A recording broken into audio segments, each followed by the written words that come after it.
Los ingredientes más o menos todos los preparadores tenemos los mismos, más o menos. Todo el mundo hace posesiones, en el caso mío, todo el mundo hace partidos reducidos, partidos amplios. El key de la cuestión es como un cocinero, tiene los mismos ingredientes, tiene los mismos materiales, pero el key de la cuestión es cómo les combinas y cuándo metes más de uno, más de otro. Estar muy atento, también lo que dices tú, de hablar mucho con el jugador, sí, saber qué sensaciones, cómo está que te cuentes y cuándo ha estado mal, cuándo ha estado bien, etcétera. Digo, entonces, todas esas cosas influyen mucho, no puedes ir con una planificación y decir la voy a llevar a cabo pase lo que pase, o se lesiona en dos. En baloncesto es muy importante el individualizar a cada jugador. Nosotros, por ejemplo, hacemos un trabajo en una semana tipo, el lunes es gimnasio y luego hay algo de físico, y el martes el físico se hace en la pista, y el trabajo de fuerza y la transferencia. Y es muy importante ahí, por ejemplo, dividir entre el juego que hacen los bases, el trabajo que hacen los aleros y el trabajo que hacen los pivots. Y dentro de ello, el adecuar cada ejercicio a cada jugador. Si vamos haciendo un trabajo en circuito, de ti ahora espero esto, esto y esto, de ti ahora espero esto, esto y esto. Sí, pero el otro hizo tal, ya, el otro hizo esto, pero aunque es pivot como tú, pero es otra forma de juego distinta, o tú quizás tienes una predominancia que se te cargue mucho el isquio y no quiero en este ejercicio que involucres tanto este grupo muscular. Bueno, el ir buscando esas recetas es muy importante.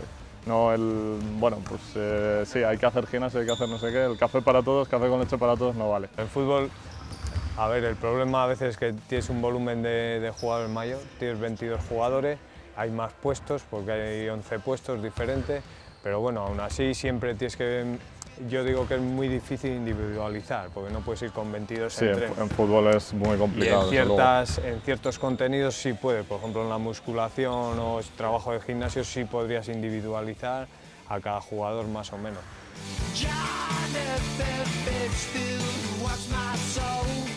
De 24 horas que tiene el día, pues a lo mejor en grupo o contigo están 2, 3 horas, 4, pero luego hay otras 20 que tiene el jugador y en su casa, y no es lo mismo lo que descansa un jugador que lo que descansa Urco, que lo que descansa Roma Bas o el que esté. Ahí influye mucho lo que come el jugador, lo que descansa, y eso son 20 horas que entiendo yo que harás igual que yo, educar al jugador en lo que tiene que comer, lo que tiene que dormir, lo que tiene que estirar. Cada jugador lo toma de una manera, y ya que le gusta mucho el físico y está todo el día contigo y te avisa para hacer extra, o hacemos antes de los entrenos, lo hacemos después, y hay quien, bueno, pues le gusta un poco menos, o quizá ya es más veterano y considera que igual no saca tanta ventaja en ese aspecto, simplemente se cuida lo mínimo y con eso va tirando, claro. Tú puedes haber hecho una semana perfecta y el último día en la alimentación o en dormir has fallado, y eso te va a influir mucho en la preparación física. Eso todos los que están alrededor no lo saben. Claro.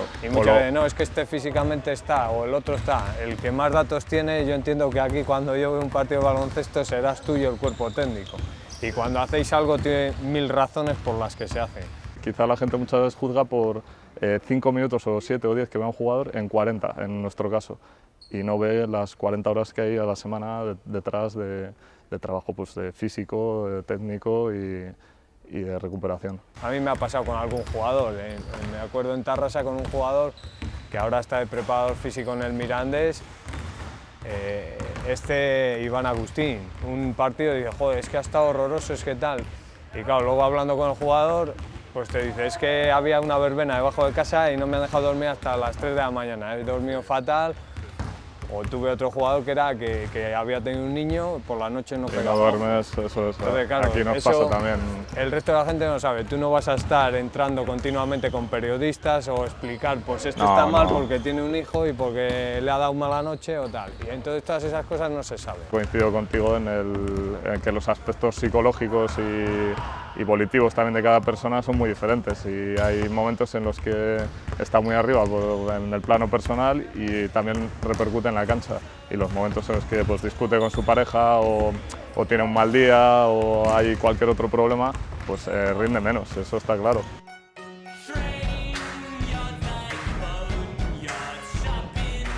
Quizás la parte más dura, yo creo, en una temporada, porque lo hemos hablado más muchas veces el año pasado y el anterior.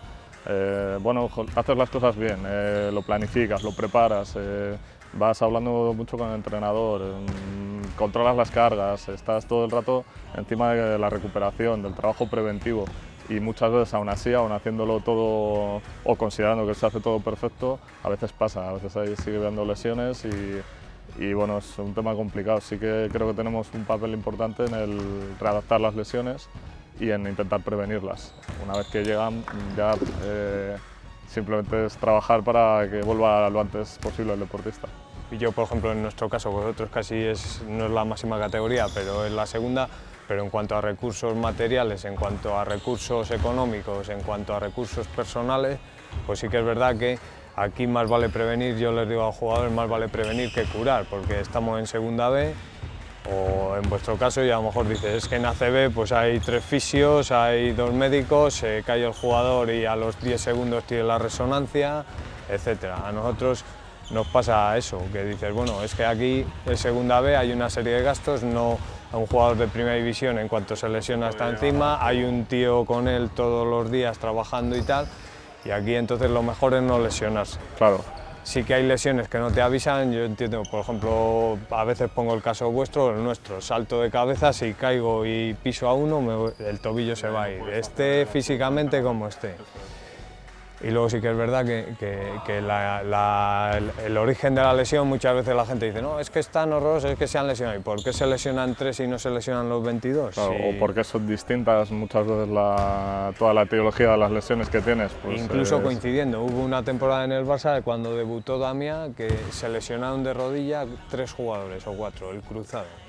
Era una época que yo estaba allí y hablabas con los preparadores físicos y con Paco Seirulo y decía que quedaba muy mal salir en prensa y decir que no sabías la causa de la lesión. Sí, claro, tú claro. tenías que atribuirlo a algo, porque salir allí y decir no tengo ni idea, pues dicen pues vaya... Sí, vaya profesional. Pero en realidad es así, hay a veces que no sabes por qué se lesionan 3 y no se lesionan los otros 20. Quizá, por ejemplo, para clubes como los nuestros sí que es verdad que si tuviésemos un reconocimiento médico muy completo, quizá como lo tienen los equipos grandes, muchas de esas lesiones se podrían detectar a tiempo, prevenirlas o incluso si se diera un caso muy extremo, decir, bueno, pues no fichas. ¿Cuántas veces hemos visto el Madrid no ficha a fulanito o el Barça no ficha a menganito? Pues por quizá cosas que puedes ver en un reconocimiento que a la vista no están, o cosas que igual un verano de inactividad puede acentuar.